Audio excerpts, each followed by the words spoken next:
Hello dear student, कैसे हैं आप सब। आई होप आप सब अच्छे होंगे, आपकी फैमिली में भी सब लोग अच्छे होंगे। सीयूईटी एनटीए की बड़ी अपडेट के बारे में आज हम बात करेंगे।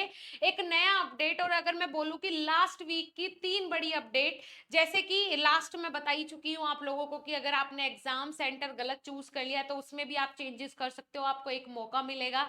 इसके अलावा नेक्स्ट जो अपडेट है वो आज मैं आपके साथ डिस्कस करूंगी कि भाई अगर आपने गलत कोर्स चूज कर लिया है या गलत सब्जेक्ट वगैरह चूज कर लिया है तो क्या आप उनमें भी चेंजेस कर सकते हो। इसी के ऊपर आज डिस्कस करेंगे। उससे पहले स्वागत है आप सभी का हमारे इस यूट्यूब चैनल बीएसपी साइंस पे। मैं साक्षी राजपूत इसी तरीके की इंफॉर्मेटिव वीडियोस आप लोगों के लिए लेके आती रहती हूँ। मोस्ट मोस्ट मोस्ट इंपॉर्टेंट है आज का वीडियो, बिकॉज एग्जाम सेंटर तो चल भी जाएगा। अगर मेरठ की जगह लखनऊ फिल कर दिया तो कोई दिक्कत नहीं है, लखनऊ घूम भी आएंगे और लखनऊ एग्जाम भी दे लेंगे। लेकिन अगर आपने कोर्स ही गलत सेलेक्ट कर लिया तो क्या होगा, फिर क्या होगा, ये तो भाई बड़ी समस्या की बात है कि तब क्या होगा। तो सबसे पहले तो पानी पी लूं। चलिए, तो आपने सोचा कि अगर कोर्स आपने गलत सेलेक्ट कर लिया तो क्या हो सकता है, आपके दिमाग में कुछ आ रहा है। तो मैं आपको बता दूं कि अगर आपने कोर्स गलत सेलेक्ट कर लिया, फॉर एग्जांपल आप एडमिशन लेना चाहते हो एकेटीयू यूनिवर्सिटी में, ठीक है। अब एकेटीयू यूनिवर्सिटी में आप एडमिशन तो लेना चाहते हो, लेकिन आपने यूनिवर्सिटी ठीक सेलेक्ट की, ठीक है, कोई दिक्कत नहीं है। अब आपने कोर्स गलत सेलेक्ट कर लिया है, आपने वहां पे बीटेक सेलेक्ट कर लिया और आपको करना बी फार्मा है। तो दोनों ही कोर्सेज एक दूसरे से बिल्कुल अलग है ना।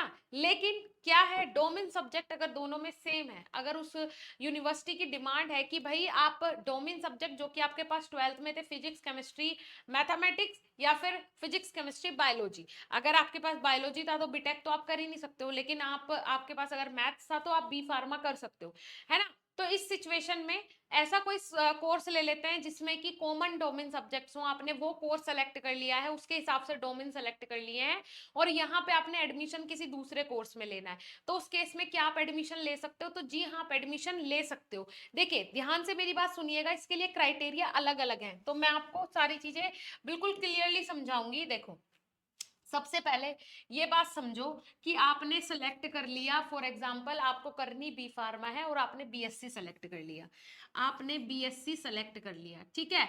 और करना आपको क्या है, बी फार्मा करना है, ठीक है जी, मुझे बी फार्मा करना है, बी फार्म करना है, और भाई मैंने सेलेक्ट कर लिया बीएससी। अब क्या होगा, अगर वो पर्टिकुलर यूनिवर्सिटी, अगर वो पर्टिकुलर यूनिवर्सिटी बीएससी के लिए वही डोमेन सब्जेक्ट मांग रहा है जो कि बी फार्मा के लिए, वही पर्टिकुलर सब्जेक्ट वो बीएससी के लिए मांग रहा है और वही पर्टिकुलर सब्जेक्ट्स वो बी फार्मा के लिए मांग रहा है, तो इस केस में क्या होगा, इस केस में अगर आपने बीएससी सेलेक्ट किया है तो एडमिशन के टाइम आप बी फार्मा में एडमिशन ले सकते हो, क्योंकि इस यूनिवर्सिटी की जो डिमांड है वो फिजिक्स केमिस्ट्री बायोलॉजी है बीएससी के लिए भी, और फिजिक्स केमिस्ट्री बायोलॉजी है बी फार्मा के लिए भी। यहाँ डोमेन सब्जेक्ट से मतलब है, ना कि ये कि आपने कोर्स कौन सा सेलेक्ट किया है। कोर्स आप कोई भी सिलेक्ट करो, यूनिवर्सिटी जब काउंसलिंग करवाएगी तो वो आपका स्कोर कार्ड मांगेगी, उस टाइम आप बोल देना कि मुझे एडमिशन बी फार्मा में लेना है। जब आपका स्कोर कार्ड देखा जाएगा उसमें वही डोमेन सब्जेक्ट होंगे जो जिन डोमेन सब्जेक्ट्स की रिक्वायरमेंट बी फार्मा को करने को थी, तो कोई दिक्कत नहीं, आपका एडमिशन हो जाएगा। तो इस चीज को लेके मत बैठो, घबराओ मत। अब अगर आपने बीएससी सिलेक्ट कर लिया, अब आपका मन बना है कि मुझे बी फार्मा करना है, या फिर आपने बी फार्मा सेलेक्ट कर लिया, अब आपका मन बना है कि बीएससी करनी है, तो अपनी लिस्ट उठाओ और चेक करना स्टार्ट कर दो कि आपने कौन कौन से डोमेन सेलेक्ट किए हैं, और उन डोमेन्स को किन किन यूनिवर्सिटी में मैं बी नर्सिंग के साथ, या फिर मैं बीएससी के साथ, या फिर मैं बी फार्मा के साथ कोरिलेट कर सकता हूँ। ठीक है, समझ में आ रहा है? आई होप आपको समझ में आएगा, कोई कंफ्यूजन कोई डाउट तो नहीं है। देखो, अगर आपने लगता है कि मुझे बीएससी नहीं करना है और आपने फॉर्म में बीएससी सेलेक्ट करा है, बी फार्मा करना है, तो अब आपने वो लिस्ट उठानी है और ये देखना है कि किन किन यूनिवर्सिटीज में वही स्पेसिफिक सब्जेक्ट्स की रिक्वायरमेंट है बी फार्मा के लिए भी, जो कि मैंने बीएससी के लिए सेलेक्ट किए हैं।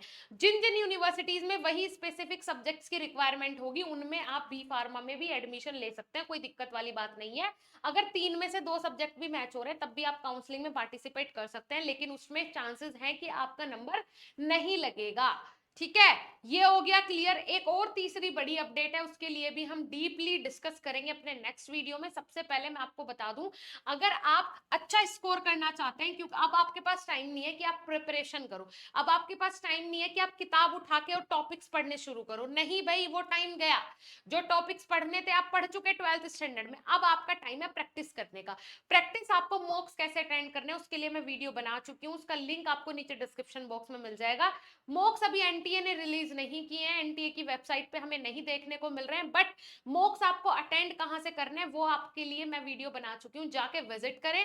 साथ ही साथ आप लोग बीएसपी फार्मेसी ऑफिशियल ऐप पे जाएं, वहां पे सीयूईटी 2023 का कोर्स ज्वाइन करें, बिकॉज उसके अंदर मैं आपको टेस्ट सीरीज प्रोवाइड करवा रही हूँ, टेस्ट पोर्टल्स प्रोवाइड करवा रही हूँ, वो भी मात्र 199 रुपए में। यार बहुत ही कम प्राइस है, सच में इससे कम प्राइस में आपको कहीं भी सीयूईटी का कोर्स नहीं मिलेगा, जिसमें आपको 2000 प्लस एमसीक्यूज हिंदी के मिले, 2000 प्लस एमसीक्यूज इंग्लिश के मिले। यार बहुत बड़ा आंकड़ा बैठता है, 2000 एमसीक्यूज बहुत ज्यादा होते हैं। जाइए विजिट कीजिए, वो एमसीक्यूज सोल्व कीजिए, बिकॉज ये टाइम है वो, कुछ कर दिखाने का, ये टाइम है प्रैक्टिस का, ये टाइम है मॉक्स अटेंड करने का। जाइए विजिट कीजिए, कोई भी डाउट, कोई भी कंफ्यूजन, कोई भी क्वेश्चन हो कमेंट सेक्शन में कमेंट कीजिए। अगर आपको कोर्स से रिलेटेड डाउट है तो इस हेल्पलाइन नंबर से संपर्क कीजिए। मिलेंगे नेक्स्ट इंफॉर्मेटिव वीडियो के साथ, तब तक के लिए धन्यवाद, नमस्कार।